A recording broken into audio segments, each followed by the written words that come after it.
मरकजी वजीर ज़राअत शिवराज सिंह चौहान ने आज कहा कि जम्मू कश्मीर दुनिया की जन्नत है और भारत का ताज है। श्रीनगर में मीडिया से बात करते हुए मरकजी वजीर ने कहा कि मरकजी सरकार 150 करोड़ की लागत से कश्मीर में एक क्लीन प्लांट सेंटर लगाने जा रही है, जिससे यहाँ के सेब और दूसरे मेवाजात के बीज तैयार की जा सकें। उन्होंने मुल्क भर के लोगों से अपील की कि वो कश्मीर आकर यहाँ का भाईचारा देखें।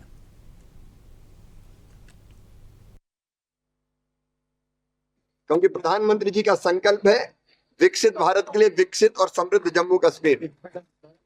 उसको पूरा करने के लिए माननीय मुख्यमंत्री जी के साथ बैठकें की और कृषि और ग्रामीण विकास दोनों के लिए जैसे ये हार्टिकल्चर का हब बनेगा कश्मीर, और इसलिए हमने तय किया है भारत सरकार ने क्या क्लीन प्लांट सेंटर की स्थापना की जाएगी।